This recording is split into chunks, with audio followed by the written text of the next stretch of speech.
من الشيطان الرجيم بسم الله الرحمن الرحيم ووجدك ضالا فهدى.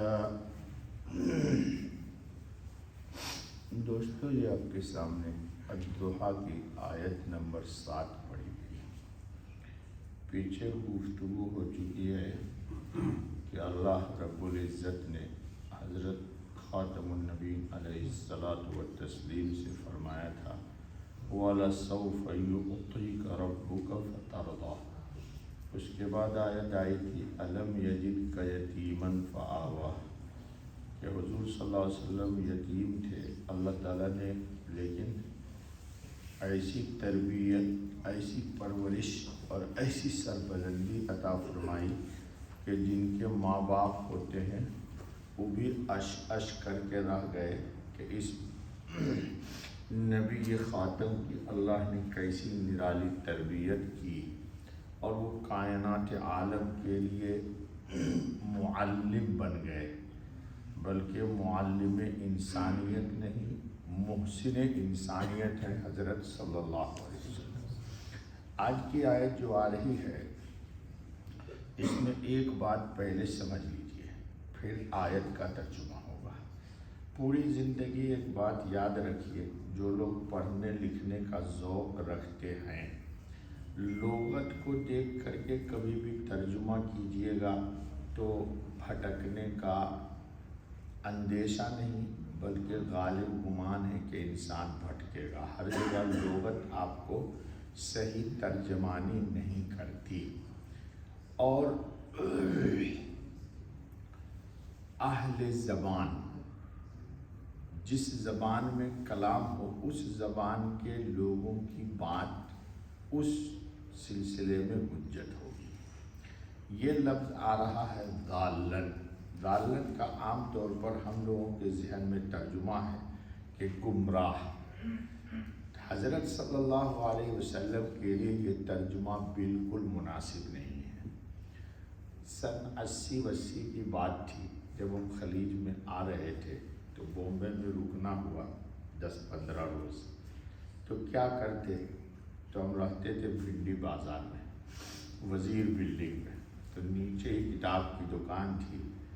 تو علامہ ماہر القادری بہت بڑے عالم گزرے ہیں، ان کی کتاب شوق ہوئی مجھے پڑھنے کا، در یتیم. آپ میں جو لوگ اردو پڑھنا جانتے ہیں اور ذوق رکھتے ہیں پڑھنے کا، تو یہ کتاب ضرور پڑھیے. یہ حضرت خاتم النبی محمد الرسول اللہ صلی اللہ علیہ وسلم کی سیرت پہ انمول تحریر ہے. کس کی ہے؟ ماہر القادری. اللہ تعالیٰ ان کی مغفرت فرمائے.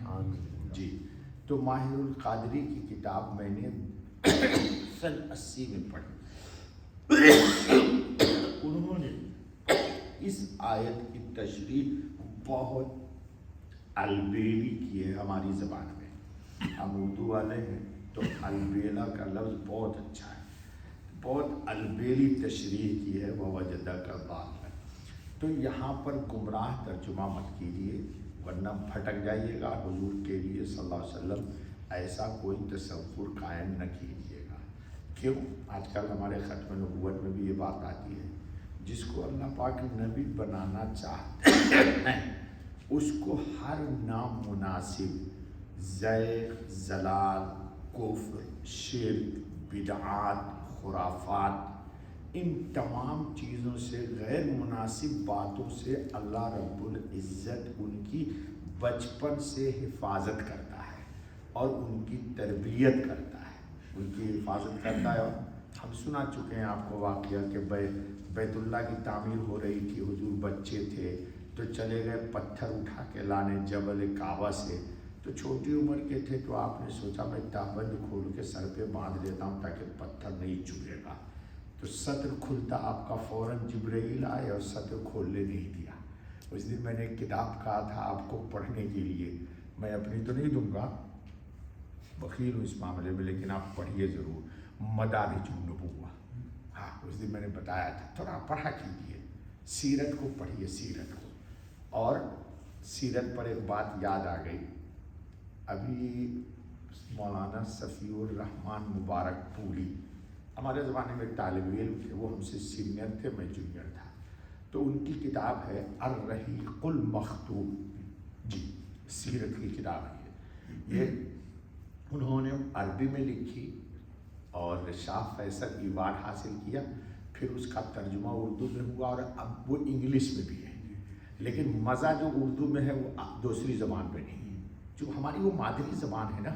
اچھا اب یاد رکھیے کہ ترجمہ کرنے میں صحیح عکاسی نہیں ہوتی. جیسے قرآن کے ترجمہ تو بہت ہے, لیکن جو اس لفظ میں کشش ہے وہ کشش کہاں سے لائیے گا. قرآن کا ترجمہ آپ پڑھ جائیے, قرآن کا ثواب ملے گا. تو ورنہ کل سے میں الحمدللہ کا ترجمہ ہی پڑھ دیتا ہوں نماز میں, آپ لوگ اعتراض نہیں نہ کیجیے گا جی. تو عربی الفاظ کی اپنی جات. تو یہ کتاب پڑھ لی. اس کتاب میں الرحیق المختوم میں خوبی اور بھی ہے, بتا دوں نہ بتاؤں. اس پوری کتاب کو عقیدت سے پڑھیے, حضور کی زیارت ہو جائے گی. ہاں, الرحیق المختوم ایک ہی جلد ہے, اتنی موٹی ہے جی. اس کتاب کو اردو میں پڑھیے اگر عقیدت کے ساتھ, تو حضور صلی اللہ علیہ وسلم کی جو لوگوں نے پڑھا اس کو حضور کی زیارت بھی ہوتی ہے. چونکہ یہ صفی الرحمان مبارک پوری نے بڑے ہی لگتا ہے کہ دل نکال کے رکھا ہے, یعنی نچوڑ ہے سیرت کا. خیر دوستو, تو مجھے بات میری رہ جاتی ہے. تو ضالن کا ایک ترجمہ ہے گمراہ, یہ ترجمہ نہ کیجیے گا.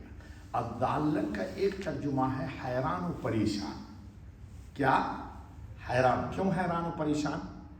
کہ حضرت صلی اللہ علیہ وسلم کی طبیعت سلیم تھی, معصیت کو, گناہ کو دیکھ کے کڑھتی تھی. گناہ کو دیکھ کے کڑھتی تھی. جیسے مثال کے طور پر آپ صلی اللہ علیہ وسلم بکری چلا رہے ہیں بچوں کے ساتھ, تو بکری پکڑنے کے لیے گاؤں میں کیا کرتے ہیں لڑکے, ہاتھ میں کچھ بھی نہیں ہے, دونوں ہاتھ یوں کیا اور بکری کو کہا, تو بکری سمجھتی کہ اس میں کچھ ہے, بکری قریب آئی, کان پکڑ کے پکڑ لیا. دیکھو جو لوگ گاؤں کے لوگ ہیں وہی سمجھتے ہیں. تو یہ بھی ایک خیانت ہے, یہ بھی ایمان کے خلاف ہے. بکری کو کیوں دھوکہ دے دیا؟ چنانچہ امام بخاری ایسے شخص کی روایت نہیں لیتے جس نے زندگی میں بھی بکری کو دھوکہ دیا. کہا جو بکری کو دھوکہ دے سکتا ہے وہ حدیث میں بھی دھوکہ دے دے گا. جی بہت سولڈ ہے امام بخاری جی. آپ میں سے کسی کی روایت اس دور میں ہوتی تو قبول کرنے والے نہیں تھے, جو آپ لوگ کہتے ہیں بخاری شریف کی روایت جی. تو بہرحال ضال کا ایک ترجمہ ہے حیران و پریشان. حضرت صلی اللہ علیہ وسلم جو گناہ کا کام دیکھتے, کفر دیکھتے, شرک دیکھتے, لوگوں کو دیکھتے کہ یہ پتھر کے سامنے, بے جان کے سامنے سر ٹیک دیتا ہے, مٹھائیاں رکھ دیتا ہے, یہ کرتا ہے, ان سب چیزوں سے آپ کا دل کڑھتا تھا. کڑھنا سمجھ گئے, غم ہوتا تھا. جیسے کہ آپ میں کوئی آدمی بہت اللہ والا ہے, تو لوگوں کو, کسی کو ڈرنکر کو دیکھ لیتا ہے کہ ہے مسلمان اور ڈرنکر ہے وہ, تو اس کا پیتا تو وہ ہے, وہ خوشی خوشی پی رہا ہے, اور دکھ اس کو ہو رہا ہے. اس کو کیوں ہو رہا ہے بھائی؟ چونکہ اس کے دل میں نبی کی محبت ہے, اس کے دل میں ایمان کی محبت ہے, اس کے دل میں قرآن کی محبت ہے, اس کے سامنے آخرت ہے, اس کے سامنے قبر کی منزل آنے والی ہے. تو چاہتا ہے کہ ہمارا یہ بھائی گناہ میں مبتلا نہ ہو. تو نبی اکرم صلی اللہ علیہ وسلم کا ایک نام آیا ہے, ہمارے درس میں گزر چکا ہے سورہ توبہ میں, حریص علیکم. حریص کا ترجمہ لالچی. تب کیا حضور صلی اللہ علیہ وسلم کسی کے جیب میں پیسہ تھا تو چاہتے تھے کہ وہ پیسہ ہم کو دے دے؟ حریص کا ترجمہ یہ تھا کہ حضور اکرم صلی اللہ علیہ وسلم نے جنت کو دیکھا تھا, جہنم کو دیکھا تھا. تو حریص اس بات کے تھے کہ جتنے لوگ ہیں سب کفر کی ضلالت سے, شرک کی ظلمت سے نکل جا کر کے جنت کی طرف چلنے والے ہیں. یہ خالص تمنا اور آرزو تھی حضرت صلی اللہ علیہ وسلم کی. تو یہ ترجمہ کو اگر یہاں رکھیے گا تو ضالن کا ترجمہ بھٹکنا نہ کیجئے آپ, بلکہ ضال کا ترجمہ یہ تھا کہ آپ بہت ہی ہر وقت غم میں رہتے تھے کہ یہ لوگ اندھیرے سے روشنی میں کس طرح آ جائے. اسی لیے اللہ نے حضور کو کہا لِيُخْرِجَكُم مِّنَ الظُّلُمَاتِ إِلَى النُّورِ, آپ لوگوں کو اندھیرے سے روشنی میں لے کر کے آئیے. تو ضالن کا ترجمہ گمراہ نہ کیجیے گا کہ حضور گمراہ تھے تو اللہ نے ان کو ہدایت دی. کیوں؟ کوئی بھی نبی بچپن سے لے کے کبھی گمراہ ہو ہی نہیں سکتا. فطرت میں اس کے سلامت ہوتی ہے, سلامتی ہوتی ہے, ہدایت ہوتی ہے, رشد ہوتی ہے, بھلائی ہوتی ہے. اللہ بچپن سے, جیسے ابراہیم علیہ الصلوۃ والتسلیم کا قصہ پورا سن چکے ہیں یا پڑھ چکے ہیں آپ قرآن میں, اپنے ابا بھیجتے تھے ان کو کہ لے جاؤ یہ ذرا مٹھائی رکھا وہاں, تو پوچھتے تھے ابو کیوں مٹھائی دیتے ہیں؟ یہ تو کھاتا نہیں ہے پیتا نہیں بلکہ کتا آ کر کے کھا کے چلا جاتا ہے، اور کتا میں ایک بہت بڑی خراب بیماری ہے، کھا بھی لیتا ہے منہ سونگھ کے منہ پر موت بھی دیتا ہے جی۔ تو کہا ابو جان یہ سب کام کیا کرتے ہیں؟ مارا کھینچ کے ایک تھپڑ کہ یہ سب سوال از رانگ۔ تو دیکھیے کسی کو زبردستی ڈانٹ دینے سے، ہمارے ہاں علمی طور پر دلیل دو ہوتی ہے، ایک دلیل ہوتی ہے دلیل اقتناعی، اور ایک دلیل کا ہمارے علمی زبان میں ہے دلیل مسکت، کسی کو چپ کر دینا یہ دلیل نہیں ہے۔ دلیل یہ ہے کہ آپ بات وہ کہیے جو اس کے دل میں گھر کر جائے۔ اللہ نے پوچھا تھا ابراہیم علیہ السلام سے کہ مار کر کے زندہ کرنا میرا کام ہے، تو انہوں نے کہا کیف تحیی الموتی، اللہ نے پوچھا اولم تؤمن، ابراہیم آپ ایمان نہیں لاتے اس وقت؟ کہا کہ ایمان تو لاتا ہوں ولکن لیطمئن قلبی، میرے قلب کو اطمینان چاہیے۔ پھر اللہ نے کہا 4 پرندہ لے، یہ کرو کرو، پوری کہانی۔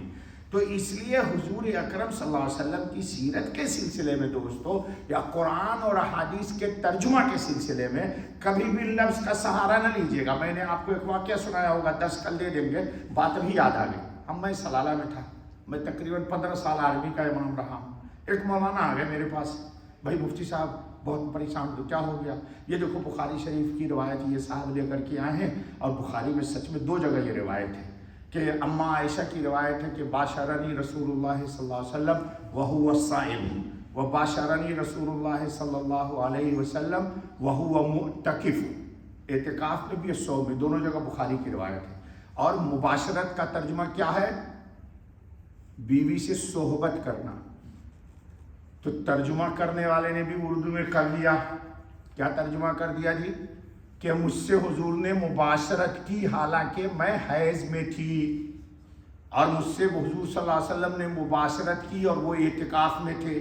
تو میں نے کہا اس ترجمہ کرنے والے نے ظلم کر دیا۔ باشرنی کا ترجمہ ہے حضور نے مجھ سے خدمت لی۔ کیا لیا؟ کان کھول کے سنو، اردو کا ترجمہ پڑھنے والے انگریز عربی کو ترجمہ پہ اردو میں پڑھو، جا کے بخاری شریف کے ترجمہ میں دیکھو، یہ 2 جگہ یہ روایت موجود ہے۔ میں نے کہا کہ اس کو مولانا کو کہ یہ اسی لیے گمراہ ہو رہا ہے یہ کہ باشرنی کا ترجمہ مباشرت نہیں ہے۔ جیسے کہ آپ ریڈیو میں سنو، عربی میں آئے گا کہ میں یہ خبر نشر کر رہا ہوں مباشرتاً، یعنی ڈائریکٹ یہ خبر ریلیز ہو رہی ہے، بیچ میں کوئی واسطہ۔ تو اما عائشہ کہتی ہیں کہ حضور نے مجھ سے خدمت لی ڈائریکٹ، یعنی حضور صلی اللہ علیہ وسلم معتکف تھے، آپ صلی اللہ علیہ وسلم مسجد کے اندر ہیں حالت اعتکاف میں، اور اپنا سر اما حجرہ کے عائشہ میں نکال دیا۔ اما حجرہ نے لکڑی کے لگن میں، کٹورا میں، آپ لوگوں کو تو پتہ نہیں، شہر والے ہو تم لوگ بول بولتے ہو، اسی لیے بول ہو گیا تمہارا دماغ۔ لکڑی کا کٹورے کو بولتے لگن، اردو تو آتا ہی نہیں تم لوگوں کو، بس انگریزی خط سیکھ لیے، دال روٹی کھانے کے لیے تو کہتے ہیں مفتی صاحب کے باپ ہو گئے جی۔ لکڑی کے لگن میں اما عائشہ نے حضور کا بال مبارک دھل دیا۔ یہ کہتی ہے کہ حضور نے مجھ سے خدمت لی، اور یہ جائز ہے کہ آپ مسجد سے نکلے نہیں اور حجرہ میں اپنا سر نکال دیا، اما نے دھل دیا، یہ ہے ترجمہ۔ تو مباشرتاً کا ترجمہ یہ ہے کہ مجھ سے ڈائریکٹ خدمت لی، یہ ترجمہ نہیں ہے کہ مجھ سے حضور نے مباشرت کی۔ تو ترجمہ پڑھ کر کے گمراہ مت ہو جاؤ، دین کو دیندار سے سیکھو۔ آج کل لوگ نیٹ سے سیکھتے ہیں، ایسے ایسے نام رکھتے ہیں بچیوں کے کہ میں کیا بتاؤں۔ ایک آدمی نے نیٹ سے نام رکھا بچی کا اشر۔ اشر کا ترجمہ جانتے ہو کیا ہے؟ شریر کا اسم تفضیل ہے اشر، اول نمبر کا حرامی۔ لے نیٹ سے نام رکھ دیا، ایسا یونیک نام چاہیے کہ مولوی صاحب کسی کا نہ ہو، تو میں کہتا ہوں رکھ دے ابلیس، کسی کا نہیں نام ہوگا دنیا میں، رکھ دے مردود، خبیث رکھ دے، پتہ نہیں کیا بخار چل گیا لوگوں کو، یونیک نام چاہیے۔ ہاں صحیح بتاؤ، دبئی کی بات بتاؤ، کیا نام ہے بھائی؟ اشر۔ کیوں رکھ دیا اشر؟ مولوی صاحب نیٹ سے رکھا۔ اشر کا شریر کا اسم تفضیل ہے اشر، اشر الناس حدیث کے اندر ہے، سب سے بڑا حرامی آدمی۔ اب لوگ اس طرح کا نام رکھ دیتے ہیں۔ تو دوستو دین کو دیندار سے سیکھو، ورنہ آج کل نیٹ سے اور گوگل سے سیکھو گے تو گوگل تم کو لے جائے گا اپنی جنت میں، اور دین کو دیندار سے سیکھو گے تو محمد لے جائیں گے جنت میں۔ یہ فرق یاد رکھ لینا۔ گوگل تمہارا باپ ہے، گوگل میں سرچ کروں گا مولوی صاحب، گوگل میں سرچ کرے گا، جائے گا گمراہ ہو جائے گا، یہودی چلا رہے ہیں اسلامک ویب سائٹ جی، یہودی چلا رہے ہیں، لیکن تم لوگوں کو کیا چاہیے؟ گوگل میں چیک کرتا ہوں مولوی صاحب، اب یہ بتاؤ گوگل میں وہ ترجمہ صحیح کرے گا جو میں نے کیا ہے؟ یہ نہیں کرے گا۔ ہو سکتا ہے اس کا ترجمہ اس نے کیا ہوگا کہ محمد گمراہ تھے، لا حول ولا قوت الا باللہ، آمنت باللہ و برسولہ، چلو کل دے گے بقیہ ترجمہ۔